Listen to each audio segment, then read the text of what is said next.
जय सिया राम, हर हर महादेव, राधे राधे। जो भी दर्शक हमें YouTube चैनल सितारे आपके 9 इस चैनल के माध्यम से हमें देख पा रहे हैं, आप अपनी जन्म कुंडली अभी खोलिए और जैसे जैसे मैं आपको बताते जा रहा हूं ठीक उसी प्रकार से आप अप्लाई करते जाइए और तुरंत आप देखेंगे कि आपके जन्म कुंडली में 4 प्रकार के त्रिकोण दिए गए। अक्सर चाहे आप किसी भी एस्ट्रोलॉजर को कुंडली दिखाते हैं तो वह आपके केवल एक प्रकार के त्रिकोण की ही चर्चा करते हैं, जिसका नाम है धर्म त्रिकोण। धर्म त्रिकोण कौन सा भाव है कुंडली का, इसको हम आसानी से समझ सकते हैं। उसके पहले मैं सभी से निवेदन करूंगा कि इस वीडियो को अधिक से अधिक शेयर करिए, अपने स्टेटस पर डालिए, ताकि लोग कुंडली के मामले में अगर किसी प्रकार की जानकारी लेना चाहते हैं तो वो इस चैनल से जुड़ें और अपनी जानकारी प्राप्त कर सकते हैं, कुंडली मिलान करा सकते हैं। तंत्र मंत्र बाधा से परेशान हैं तो यह भी आपके कुंडली में लिखा होता है। आपका पड़ोसी आपके ऊपर ब्लैक मैजिक करा सकता है, नहीं करा सकता है। आप जिसके साथ हैं क्या वो आपको धोखा देगा, नहीं देगा। आपका विवाह कब होगा, नौकरी कब लगेगी, बिजनेस व्यापार कैसा चलेगा, यह सारी जानकारी हम आपको आपके डेट ऑफ बर्थ से दे सकते हैं। तो आइए अधिक समय न लेते हुए रिक्वेस्ट है, चैनल को सब्सक्राइब करें और शेयर अवश्य करिए। जन्म कुंडली आपको कुछ इसी प्रकार से देखने को मिलेगी। यहां पर इसको हम हमेशा प्रथम भाव कहते हैं। जो लोग हमारी पुरानी वीडियोस देखते आ रहे हैं वो इस चीज को समझ चुके होंगे। यहां पर गिनती चाहे कुछ भी लिखी होगी, ये राशि है। ये हमारे राशि का नाम है। इस राशि का अंक है ये 9, जबकि इस भाव का जो नंबर है वो हमेशा 1 रहेगा। ये प्रथम भाव रहेगा, इस चीज को आप ध्यान रखिएगा। और हमेशा ये जब भी गणना करेंगे तो इधर से हम शुरू करते हैं, तो यह हमेशा एंटी क्लॉक चलता है। यानी प्रथम तो ये द्वितीय नहीं होगा, ये द्वितीय होगा, यानी ये दूसरा घर है। इस प्रकार से आप घर को गिनेंगे। फिलहाल मैंने उदाहरण के लिए केवल प्रथम भाव को लिखा। अब आपका जो त्रिकोण बनता है वह एक तो ये बनता है, एक यहां बनता है और एक यहां बनता है। यह जो त्रिकोण बन रहा है प्रथम भाव, पंचम भाव और नवम भाव, यहां पर गिनती जो लिखी है इसका ध्यान मत दीजिएगा, ये राशियां लिखी हुई हैं। जबकि कुंडली का भाव ये पहला है, तो 1 2 3 4 5 ये 5वां हो गया, 6 7 8 9 ये 9वां भाव हो गया। यहां पर आप देखेंगे मैंने एक नंबर लिखा हुआ है, 1 नंबर, 5 नंबर और 9 नंबर, यानी यह 1 5 और 9 कुंडली का जो भाव है यह आपका पुरुष त्रिकोण कहलाता है। कौन सा त्रिकोण? पुरुष त्रिकोण। और इस पुरुष त्रिकोण से हम उस जातक के धर्म का आकलन कर लेते हैं कि यह व्यक्ति कैसा धार्मिक होगा, इसकी निष्ठा भगवान में किस प्रकार की है, परोपकार ये कैसा कर सकता है, यानी ओवरऑल उसके नेचर का पता हम बड़े आसानी से लगा सकते हैं इस पुरुष त्रिकोण से। तो आपको आसानी से समझ में आ गया होगा, पुरुष त्रिकोण कुंडली में प्रथम भाव, पंचम भाव और नवम भाव को कहते हैं। इस पुरुष त्रिकोण को धर्म से प्रदर्शित किया जाता है। किसी की भी कुंडली में आप इस 3 घर को देख करके उसके आध्यात्मिक ऊर्जा का पता आसानी से लगा सकते हैं। आइए हमारे कुंडली का दूसरा त्रिकोण जो बनता है उसे कहते हैं अर्थ त्रिकोण। आप लगभग 95% लोग केवल एक त्रिकोण के बारे में जानते हैं जिसको पुरुष त्रिकोण कहते हैं। जब भी आप कुंडली देखना सीखेंगे आपको बता दिया जाएगा प्रथम भाव, पंचम भाव और नवम भाव को त्रिकोण कहते हैं। लेकिन आज मैं आपको 4 प्रकार का त्रिकोण बताने वाला हूं। दूसरा त्रिकोण हमारा है ऐश्वर्य त्रिकोण। ऐश्वर्य त्रिकोण कुंडली में जब भी आप देखेंगे तो इससे क्या पता चलेगा, उस व्यक्ति का फाइनेंस कैसा है, उस व्यक्ति का अर्थ कैसा है, उसके पास धन कितना होगा, यह बताएगा आपका ऐश्वर्य त्रिकोण। ऐश्वर्य त्रिकोण किसे कहते हैं, कुंडली का 10वां भाव, 10th हाउस कुंडली का द्वितीय भाव, सेकेंड हाउस, और कुंडली का 6th हाउस यानी खष्टम भाव।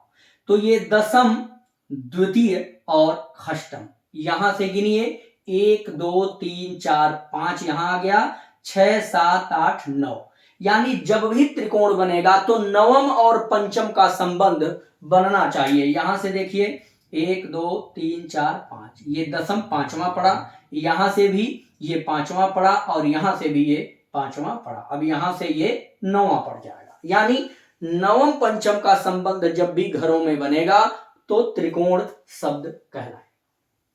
ऐश्वर्य त्रिकोण बनता है कुंडली का 10वां घर, दूसरा घर और 6ठा घर, इसे हम ऐश्वर्य त्रिकोण कहते हैं। यहां से आपके फाइनेंस का पता चलता है। अब ध्यान दीजिएगा, फाइनेंस का पता क्यों चलता है, क्योंकि यह 6ठवां घर जो है यह आपके व्यापार का है, आपके नौकरी का है, और यहां से आप करियर निर्धारण करते हैं, और ये 10वां घर जो है यह आपके कर्म का है, यानी 6ठा और 10वां ये दोनों ही आपके नौकरी और बिजनेस में अपना पूरा भूमिका निभाते हैं, और यही दोनों का जैसा अस्तित्व होगा कुंडली में, उसी के भरोसे आपका ये फाइनेंस बनता है। यहाँ सेविंग्स पॉइंट है, यानी यहां से और यहां से इकट्ठा करके जातक यहां पर सेव करता है। तो ये 3 घर इन्वॉल्व होते हैं आपके फाइनेंस के लिए।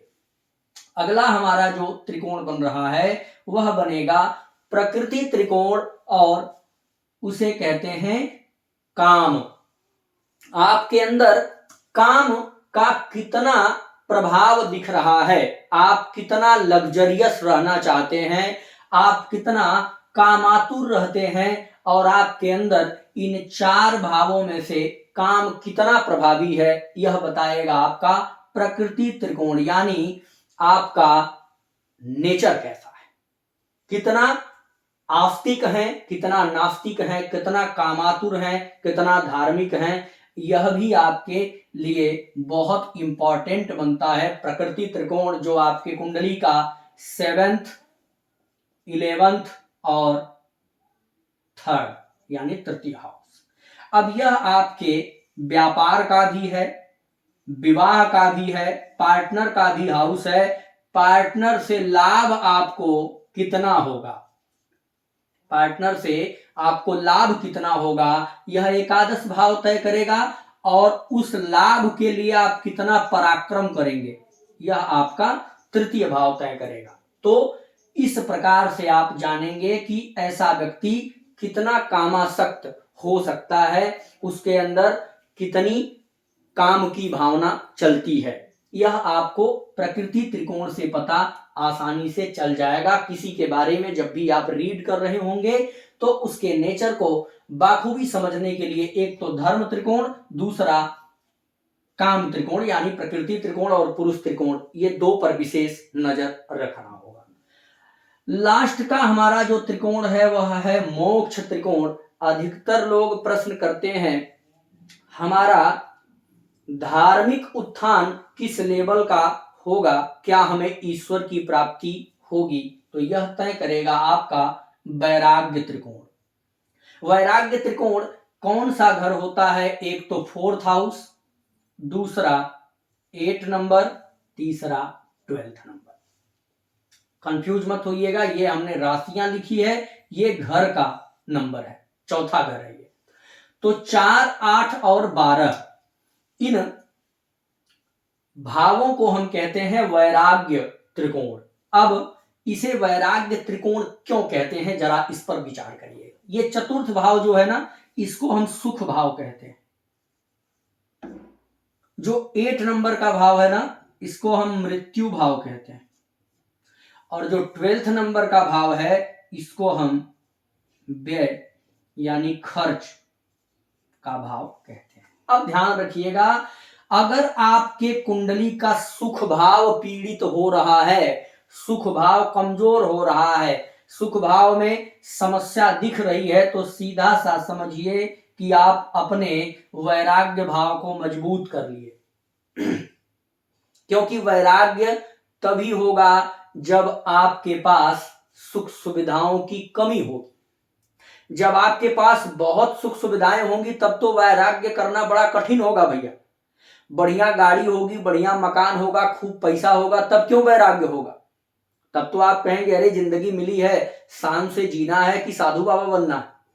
लेकिन जब आपके पास समस्या होगी, जब आपके पास कुछ नहीं होगा, चतुर्थ भाव पूरी तरह से पीड़ित होगा, जमीन मकान भूमि भवन वाहन इन तीनों की जब कमी होगी, सुख सुविधा की कमी होगी, तो वैराग्य का एक स्टेप आपने क्लियर कर लिया। दूसरा स्टेप आता है मृत्यु भाव। इसे हम धन संग्रह, यानी कहीं ना कहीं इससे आपके गड़े हुए धन यानी छिपे हुए धन का भी विचार होता है। तो यह अष्टम भाव एक तो स्वास्थ्य का हो गया, मृत्यु का हो गया, दूसरा आपकी गुप्त विद्याओं का भी है, रहस्य का घर है अष्टम भाव। तो जब आप यहां से मुख मोड़ लेंगे, सुख भाव जब पीड़ित होगा तो अष्टम पर आएंगे, यानी अब आप कुछ गुप्त विद्याएं अर्जित करना चाहेंगे। अक्सर आप देखते होंगे जो लोग सुख सुविधाओं से परे हो जाते हैं, पूजा पाठ में जब लगते हैं तो धीरे धीरे उनके पास कुछ ना कुछ दिव्य शक्तियां आने लगती हैं, जो आपका अष्टम भाव दिलाता है। अष्टम भाव में जब आए तो कुछ गुप्त विद्याएं उनको प्राप्त होने लगी, और जब गुप्त विद्याएं प्राप्त होंगी तो सीधा सीधा 12th भाव से कनेक्शन होगा, जो आपके मोक्ष का घर होता है। क्योंकि इसके बाद कुंडली का एंड हो जाता है। 12th हाउस के बाद कभी भी आपको 13 हाउस नहीं दिखेगा। 12th हाउस पर एंड फिर प्रथम भाव से शुरू हो जाता है मामला, यानी यह आपके जीवन का लास्ट मोमेंट है। इसके बाद कोई घर नहीं बचता है, तो कहीं ना कहीं यह मोक्ष का कारक हो जाता है। इस प्रकार से जब आप सुख से हटेंगे तब आप गुप्त विद्याएं, रहस्य, परमात्मा की शक्तियों को प्राप्त करेंगे।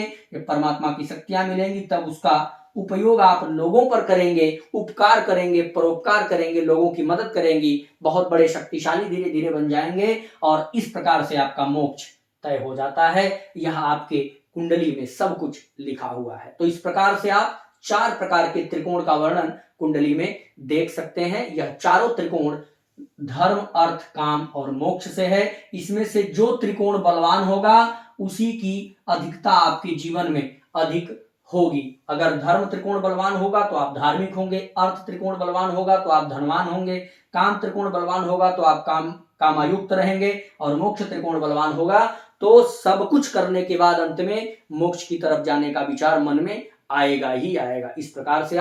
इस प्रकार चारों त्रिकोण को आप समझ सकते हैं। इसी प्रकार की रोचक जानकारी के लिए आप हमारे YouTube चैनल सितारे आपके 9 से बने रहिए, और अधिक से अधिक लोगों को शेयर करिए। हमारा प्रतिदिन लाइव सेशन YouTube पर चलता है, इस चैनल को सब्सक्राइब कर लीजिएगा, बेल आइकन प्रेस कर लीजिए, ताकि मैं लाइव आऊं तो आपको नोटिफिकेशन जाए और आप लाइव में तुरंत हमारे साथ जुड़ करके कुंडली दिखा सकते हैं। जय श्री राम।